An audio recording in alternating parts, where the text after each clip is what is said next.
In this lesson, we'll look at the Android Design Guide, which is part of the Android developer's website.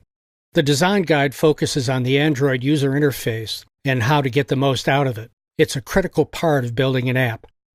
Google provides a lot of piece parts for you to choose from in building your user interface. At the same time, Google encourages developers to leverage Android conventions and design best practices. So there's a blend of adding your own creativity while fitting into the overall Android look and feel. The design guide is well laid out and well written. It uses a lot of graphics, and it's a great learning and reference tool. The design guide wasn't available when I started developing Android apps, and I can tell you that it's a big help having it. And it has an additional use for developers. You can use the guide with clients for whom you're developing apps to show them samples that can be used as base design elements for their applications. In other words, you can do things like showing them options from the guide and asking them which they think fits their needs the best and discussing the alternatives with them. This can save a lot of time and effort in the development phase.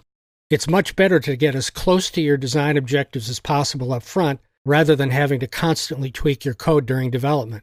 This isn't a course on design, which is in itself a big topic. So here's the approach I'm going to take with you with the design guide. I'll give you an overview of the design guide and then leave it to you to read it in detail. After this lesson, I suggest you take a break from the course and read through the guide. You don't have to digest every word, but a good feel for the overall content will be very helpful to you as we go through the course content. So let's get started. The guide is constructed in a top-down fashion, starting with higher-level topics like creative vision and design principles. It then moves through style guides like themes and typography, then covers design patterns like gestures and navigation, then moves down to fundamental building blocks like tabs, lists, scrolling, etc., then down to downloads for things like color samples, and finally gives you links to some great design videos. Instead of trying to go through each page of the guide, I'm going to point out some highlights I think you should emphasize in your read through the guide. The first is style themes. Themes are an important way to give your app an overall look and feel. The Holo theme is an important design element for Android.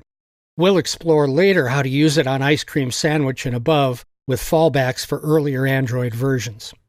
In the Patterns section, take a special note of navigation. Every app needs navigation. Some are, of course, more complex than others. Read through this section to get a feel for options for navigating within an app as well as between apps. The action bar is an important element for making choices about what a user can do within an app, similar to a tools bar on a browser window. Multi-pane layouts are an important element in supporting Android devices of different screen sizes so that your app will work well on everything from smaller smartphones to larger tablets. In the building blocks group, I suggest you take a look at all the topics. You'll use most or all of these in your apps. Each section provides great graphics of all the options. For example, in the tabs section, you'll see scrollable tabs, fixed tabs, stack tabs, and they're all clearly identified.